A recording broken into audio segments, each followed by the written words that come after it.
exclusive auction. और ये है लेडीज एंड जेंटलमैन भारत के संविधान की ओरिजिनल कॉपी,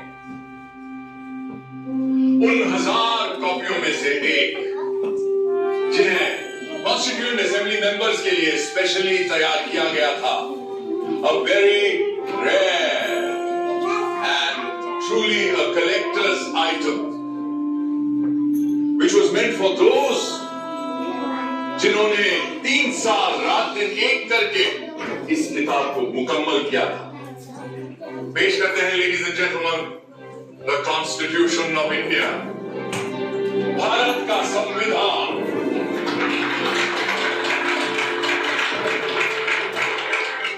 ये कोई आम किताब नहीं, बल्कि प्रतीक है हमारे मुल्क का। पर कभी सोचा है आपने कि ये मुल्क आखिर होता क्या है?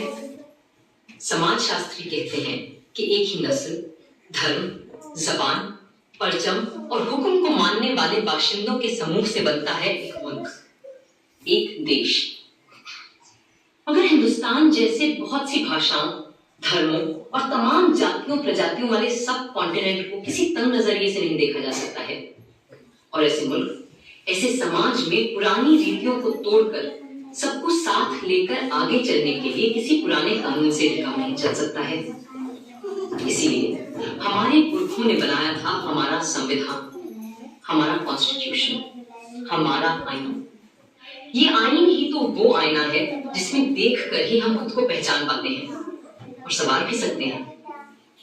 आज से मैं आपको इस जादुई आईने के अंदर के संसार की सैर पर ले जाऊंगी। ये कैसे बना, कब बना, किस किसने बनाया और क्यों बनाया? तो चलिए चलते हैं वहां जहां कहानी शुरू हुई थी, हमारे संविधान की। फर्स्ट थिंग्स फर्स्ट, पहले आप भी तो ठीक से देख लीजिए उस मुकद्दस किताब को जिसकी बात हम कर रहे हैं।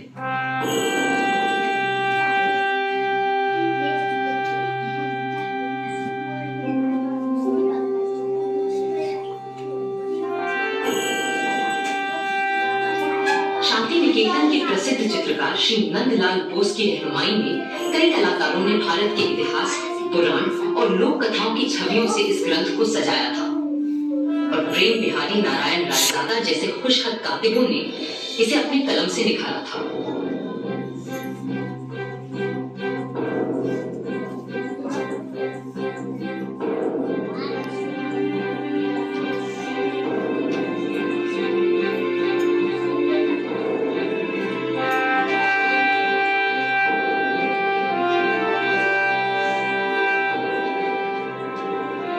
मगर ये काम मुश्किल होते हुए भी बहुत आसान था उस काम के मुकाबले जो इस संविधान की कल्पना कर इसे लिखित रूप देने वालों ने संविधान सभा में पूरे 3 साल लगाकर किया था। क्योंकि वह कल्पना केवल एक किताब की नहीं थी, वह तस्वीर था एक नए मुल्क का, एक नए समाज का, एक ऐसी नई संस्कृति का जो इससे पहले इस संसार में कभी देखी नहीं गई थी। दिसंबर 1946 में जिस इमारत की तामीर शुरू की गई थी, असल में उसकी नींव बहुत पहले रखी जा चुकी थी। 1857 की क्रांति के दौरान बागी सिपाहियों ने भी हिंदुस्तान का एक अपना संविधान बनाने की कोशिश की थी। उनका विद्रोह तो जल्दी ही दबा दिया गया, मगर आजाद देश का एक अपना आईन बनाने का सपना न दबा था न हारा था।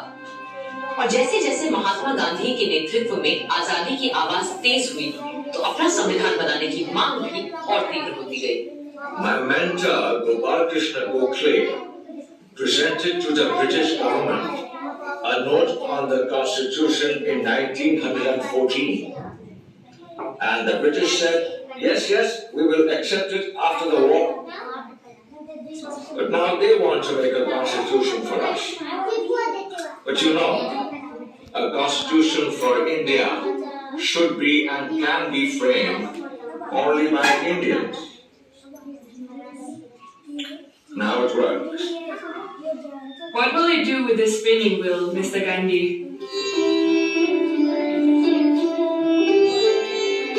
This is my secret weapon to drive the English rulers away so that we will have the power to make our own constitution.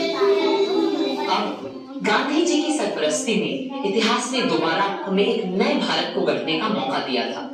Congress नेता और आला वकील पंडित मोतीलाल नेहरू ने 1928 में एक रिपोर्ट तैयार की जिसे नेहरू रिपोर्ट या स्वराज संविधान के नाम से भी जाना गया। और उनके बाद जब उनका बेटा जवाहर कांग्रेस का सदर बना तो उस युवा नेता ने हिंदुस्तान के अपने संविधान के सपने को और शदीद तरह से सबके सामने रखा। आजादी दी नहीं जाती, स्वतंत्रता किसी कानून के नुक्ते को बदलकर नहीं मिला करती। इस तरह तो नए निजाम के नाम पर अंग्रेजों की पुरानी गुलामी को और मजबूत किया जाएगा। सच्ची आजादी तब मिलेगी जब हम अपनी चुनी हुई संविधान सभा के जरिए खुद अपने देश का संविधान सोचेंगे, अपना आईन तय करेंगे, अपना कॉन्स्टिट्यूशन बनाएंगे। जवाब में अंग्रेजों ने सन 1935 में एक गवर्नमेंट ऑफ इंडिया एक्ट बनाया।